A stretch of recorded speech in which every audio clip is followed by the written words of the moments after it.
Assalamualaikum warahmatullahi wabarakatuh. Perkenalkan, nama saya Fajar Maulana Hermawan dengan NIM 235520111327 dari kelas TIFRP 23 CNSB, program studi Teknik Informatika Universitas Teknologi Bandung. Pada kesempatan ini saya akan mempresentasikan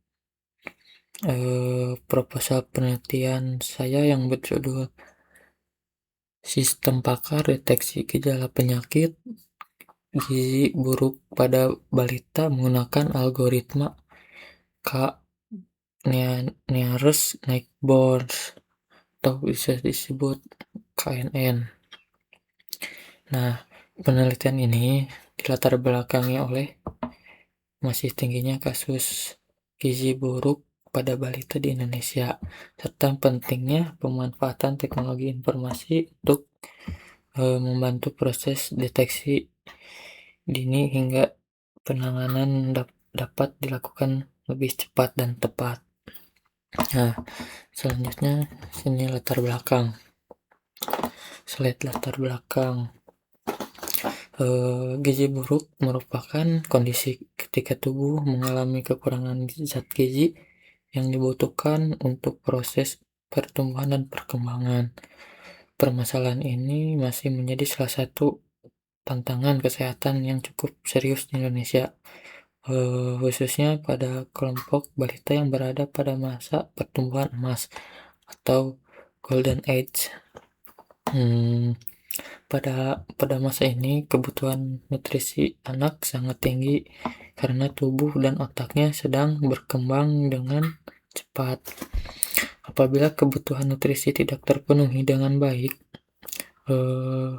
maka menimbulkan berbagai dampak negatif seperti gangguan pertumbuhan fisik, penurunan kemampuan kognitif, penurunan daya tahan tubuh, bahkan meningkatkan risiko kematian pada kasus yang lebih serius.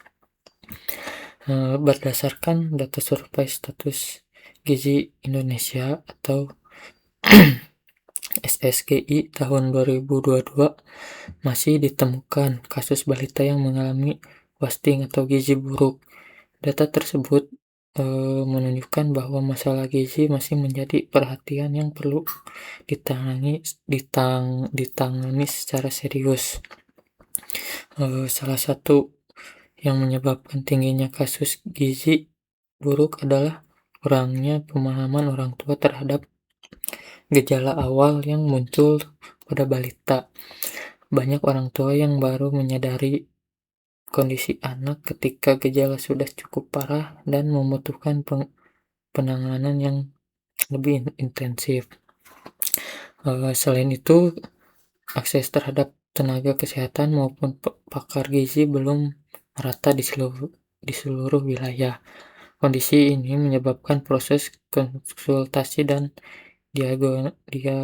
diagnosis tidak selalu dapat dilakukan dengan cepat.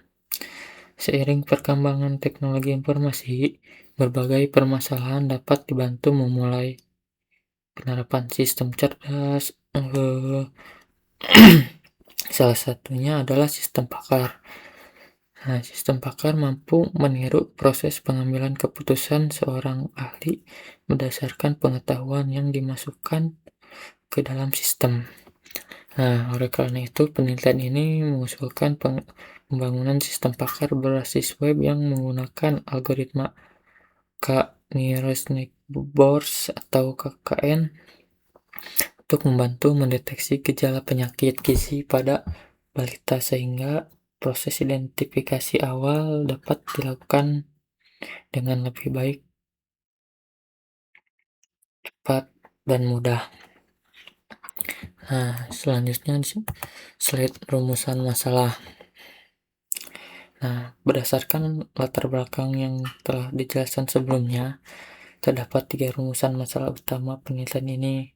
Yang pertama, bagaimana merancang dan mengimplementasikan sistem pakar berbasis web untuk mendeteksi gejala penyakit gizi buruk, yaitu kwashiorkor, marasmus, anemia, gondok, hiponatremia, dan hipokalemia pada balita menggunakan algoritma Nearest Neckbone berdasarkan data gejala klinis dari pakar gizi.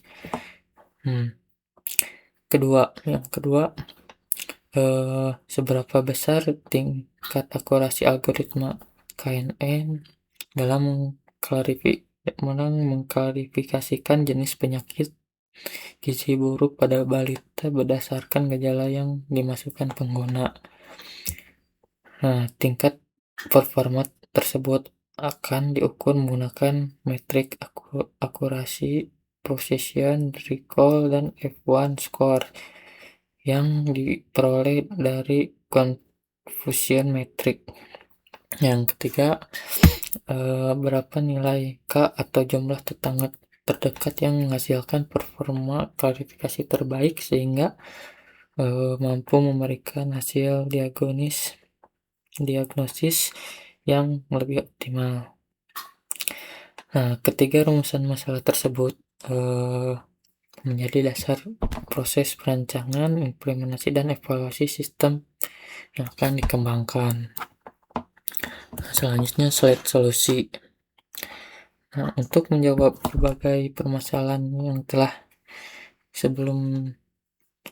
dijelaskan sebelumnya, penelitian ini menawarkan solusi berupa pembangunan sistem pakar berbasis web.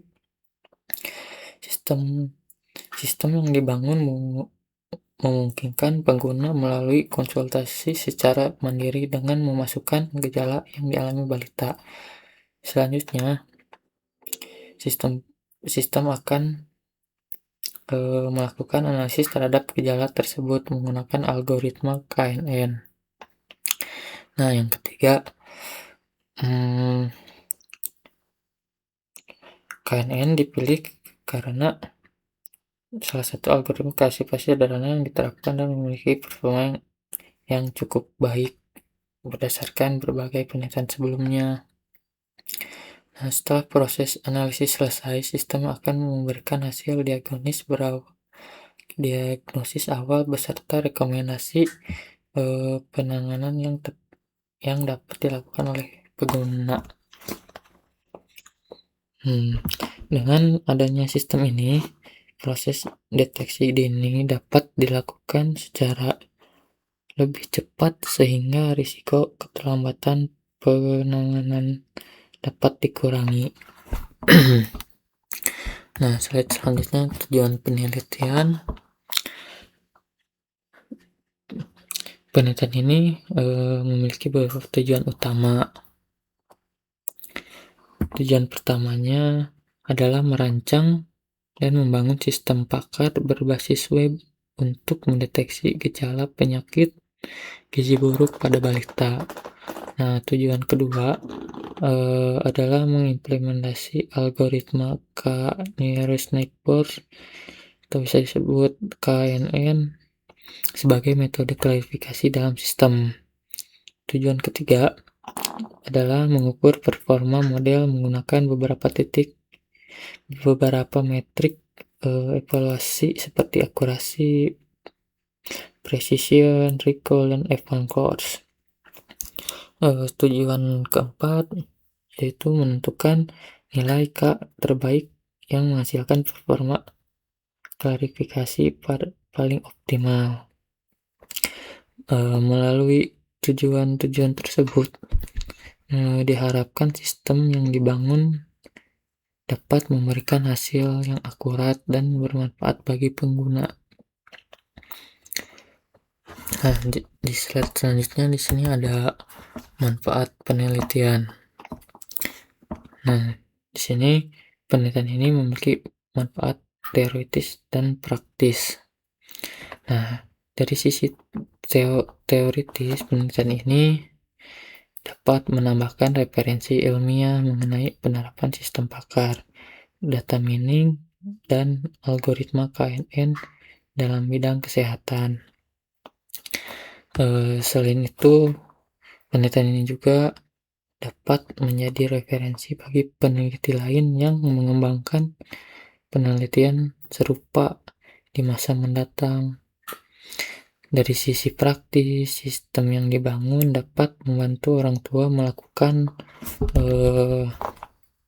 deteksi dini terhadap kemungkinan penyakit gizi buruk pada balita.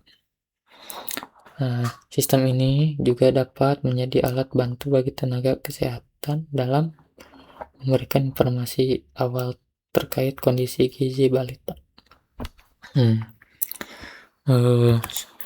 Selanjutnya sini ada slide ruang lingkup.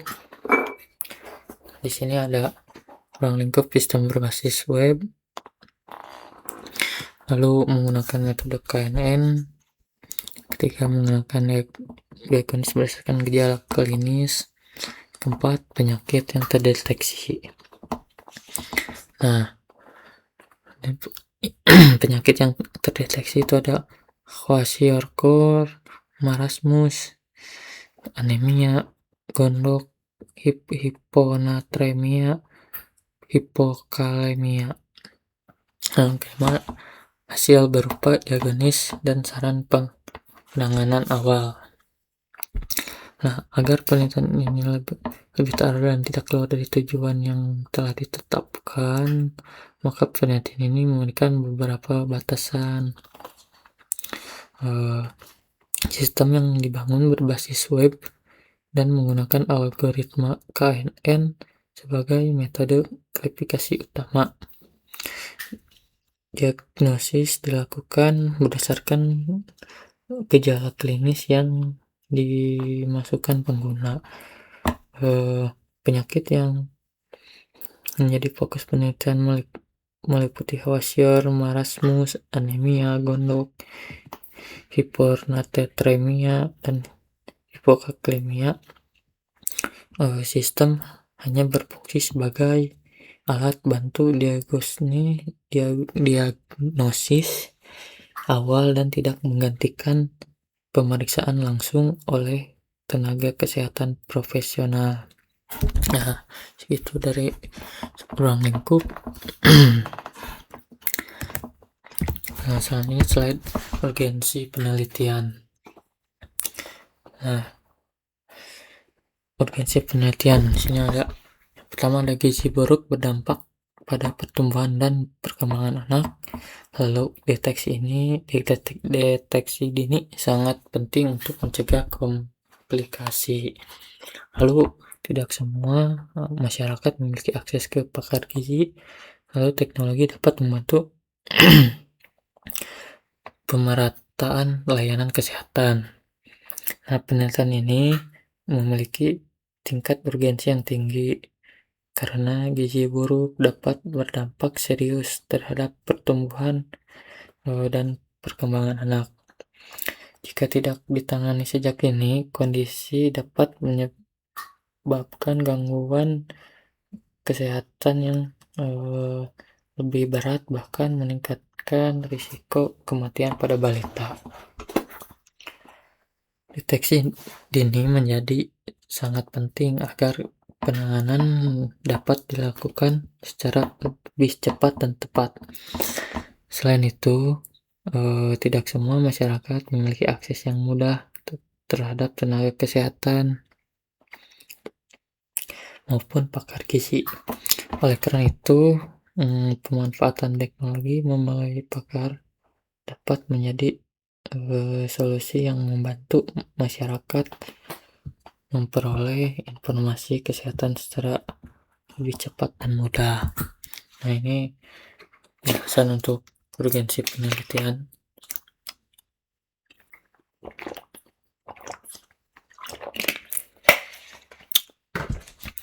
Selanjutnya ada slide bagian penelitian terdahulu. Di sini ada 5 yang saya cantumkan. Sebenarnya ada 10, tapi untuk memperkecil karena tidak tidak cukup 10. Nah, sini peneliti ada 5. Pertama, Pagestu dengan metode KNN hasilnya 80%. Nah, yang kedua ada Pratama tahun 2023 menggunakan metode KNN 71% hasilnya.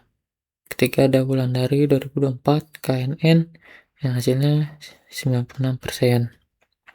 Ini ada Lonang 2022 KNN plus backward elimination hasilnya 92,20%. Yang terakhir yang kelima ada Savitri 2023 dengan metode KNN dengan hasil 87,5%.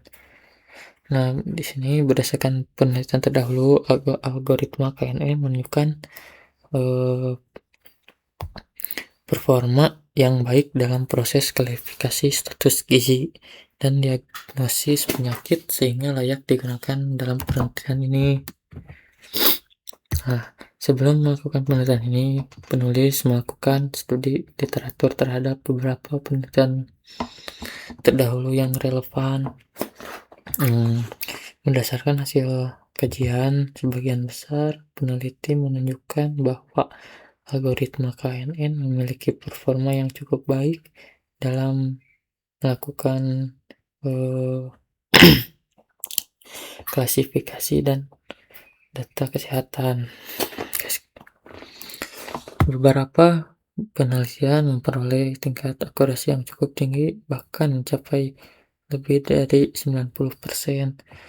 Penelitian tersebut menunjukkan bahwa KNN memiliki kemampuan dalam mengenali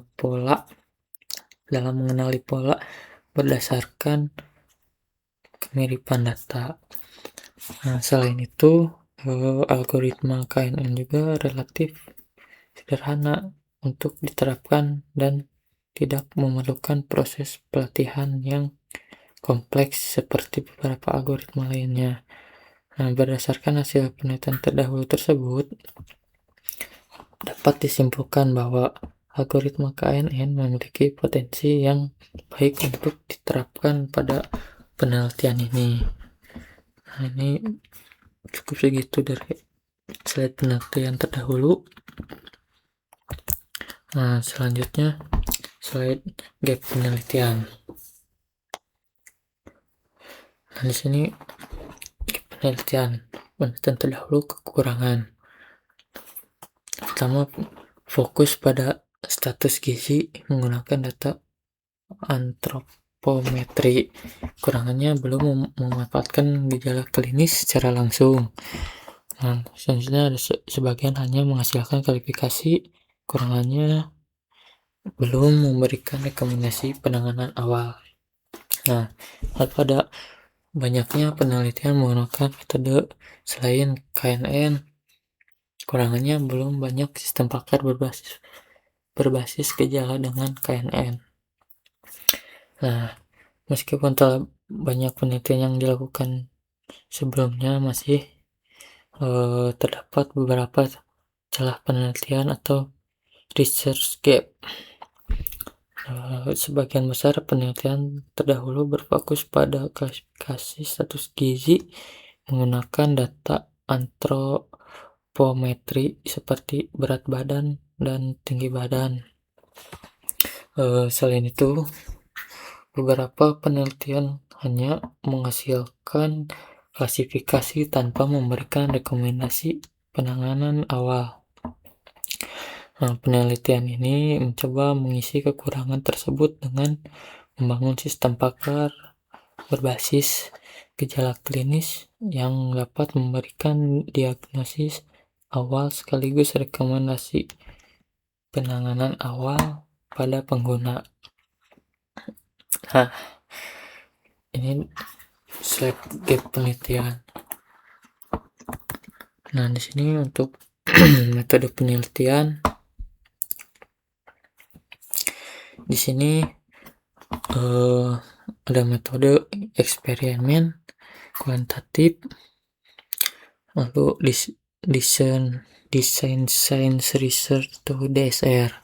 Nah, lalu ada pengambilan data dengan wawancara pakar gizi, observasi, lalu studi literatur. Nah, untuk metode pengujian black box testing, confusion metric, akurasi, precision, recall, F1 score, coupled score, validation. Nah, penelitian ini menggunakan metode eksperimen kuantitatif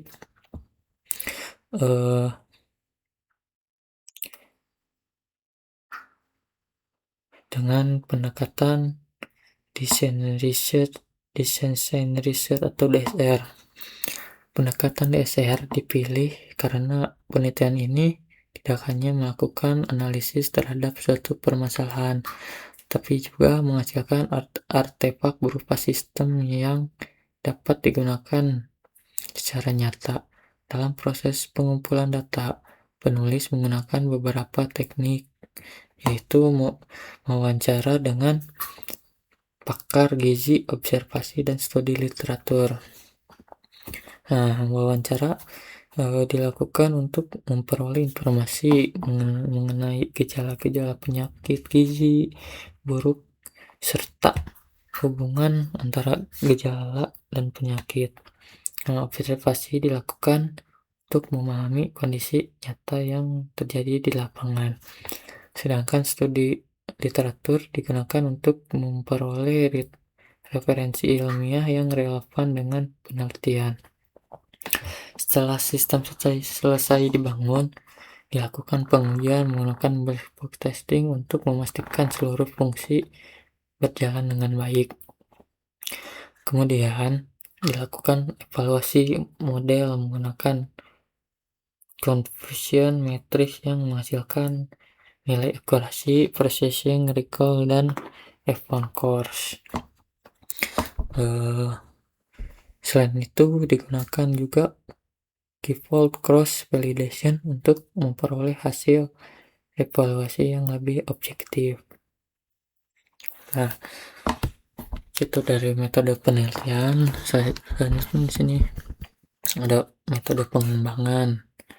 Nah, di sini ada 6. Yang pertama business understanding, yang kedua ada data understanding, yang ketiga ada preparation, yang keempat ada modeling, yang kelima ada evaluation, yang keenam ada deployment.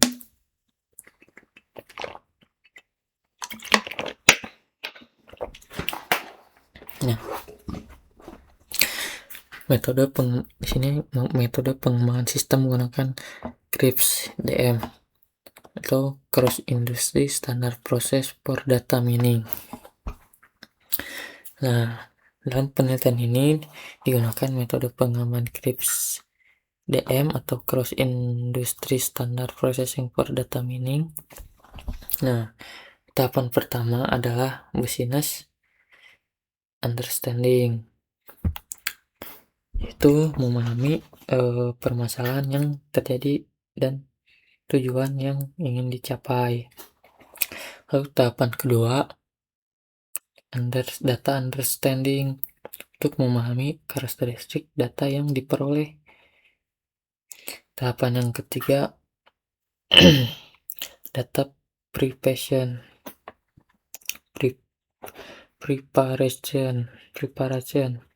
untuk membersihkan dan mempersiapkan data agar siap digunakan. Tahapan keempat adalah modeling, yaitu penerapan algoritma KNN dalam proses klasifikasi. Lalu tahapan kelima adalah evaluation untuk mengukur performa model menggunakan berbagai metrik evaluasi. Nah, tahapan yang terakhir yang keenam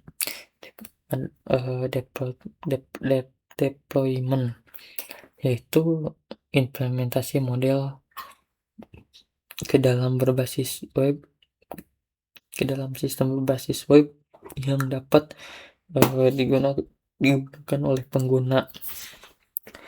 Nah, saya memilih metode CRISP-DM karena metode ini merupakan salah satu standar yang paling banyak digunakan dalam pengembangan sistem berbasis data mining serta memiliki tahapan sistematis dan terstruktur.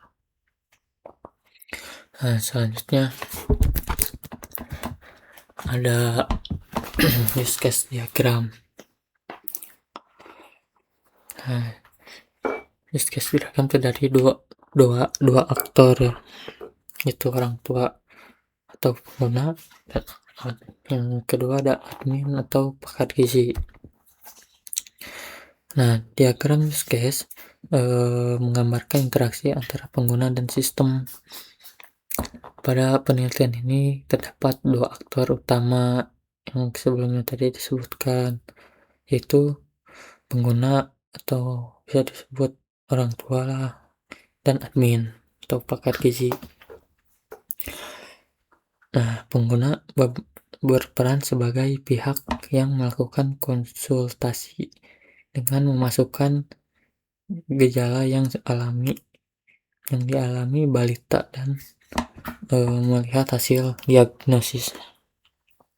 Sedangkan admin bertanggung jawab mengelola data gejala, data penyakit, serta data training yang digunakan dalam proses klasifikasi. Dengan adanya pembagian peran tersebut, sistem dapat berjalan dengan lebih terstruktur dan sesuai kebutuhan pengguna. Nah, ini gambaran dari use diagramnya. Nah, selanjutnya slide flowchart alur kerja sistem. Nah, di sini kita bisa mulai lalu input gejala oleh pengguna, lalu diproses data, lalu bisa hitung jarak Euclidean antara data input dan data training. Lalu masuk ke urutan jarak dari terkecil ke terbesar, lalu pilih ke tetangga terdekat, lalu ke voting mayoritas kelas, lalu ke hasil diagnosis penyakit, tampilkan saran penanganan awal, dan selesai. Nah, flowchart ini menunjukkan kerja sistem secara keseluruhan. Proses dimulai ketika pengguna membuka sistem dan memasukkan gejala yang dialami balita. Setelah itu, sistem akan memvalidasi data yang dimasukkan. Selanjutnya, algoritma KNN melakukan perhitungan terhadap data training yang tersedia. Proses klasifikasi dilakukan dengan mencari tetangga terdekat berdasarkan nilai jarak yang dihitung. Nah, setelah kelas mayoritas diperoleh, sistem akan menampilkan hasil diagnosis serta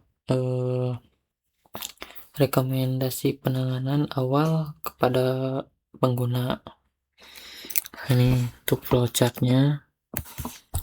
Nah, selanjutnya ada slide mockup system.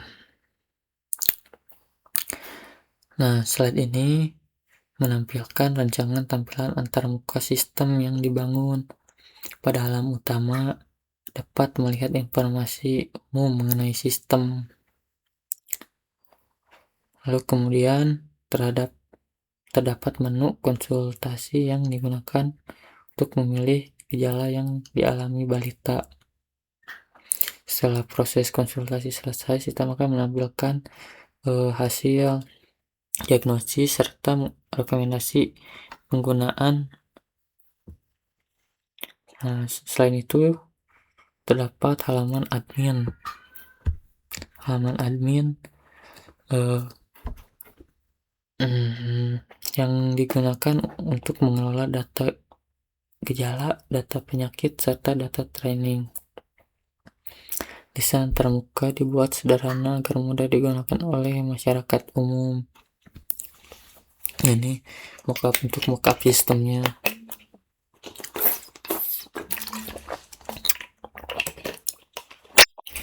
Nah, ini untuk di halaman konsultasi atau input gejala di sini ada dashboard, ada konsultasi, riwayat konsultasi, informasi penyakit, profil dan di bagian konsultasi di sini kita masukkan nama anaknya, lalu umur berapa, bulan berapa, jenis kelamin. Nah, ketika sudah diisi, nanti ada hasil diagnosisnya, bisa disimpan. Lalu di sini data gejala dan lain-lainnya. Itu untuk mockup sistem.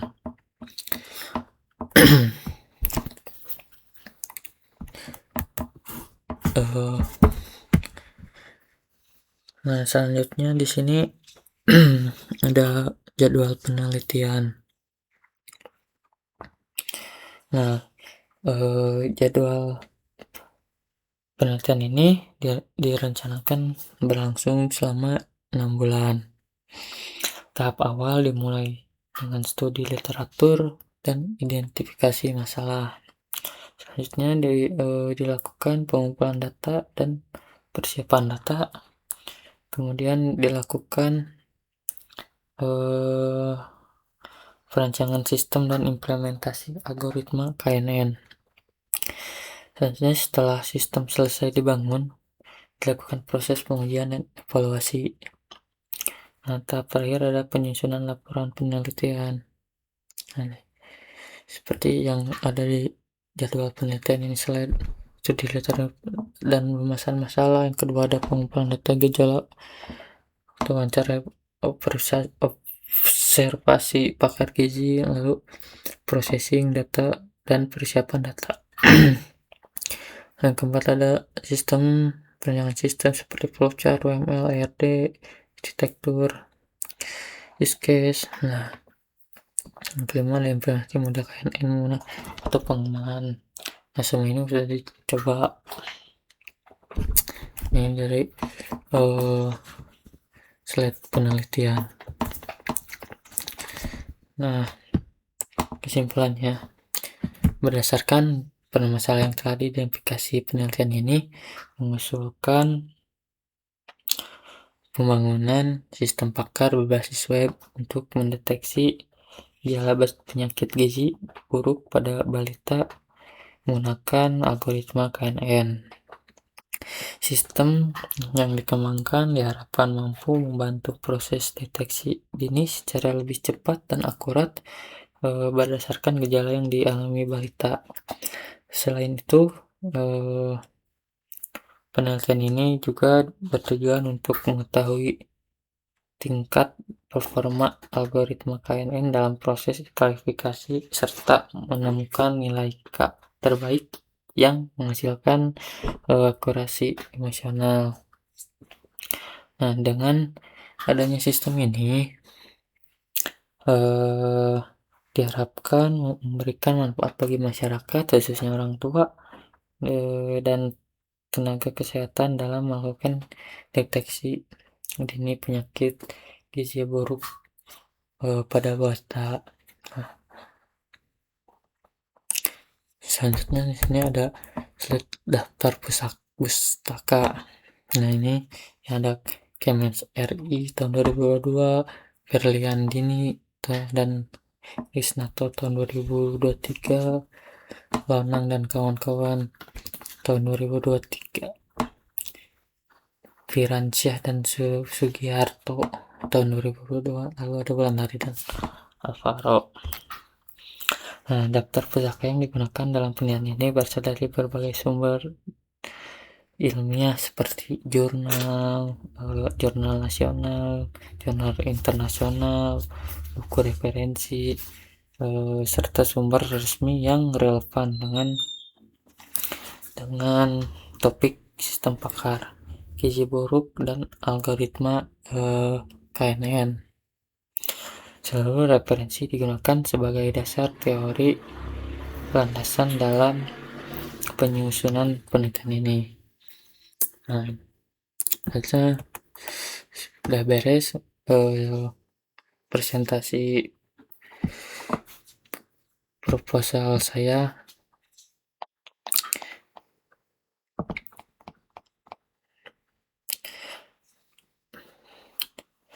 Demikian proposal penelitian yang dapat saya sampaikan.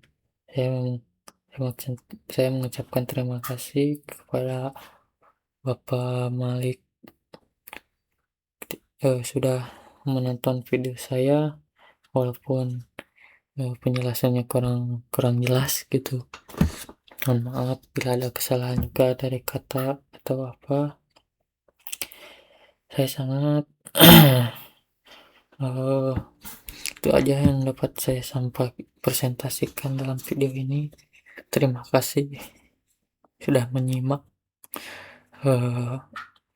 Assalamualaikum warahmatullahi wabarakatuh. Waalaikumsalam warahmatullahi wabarakatuh.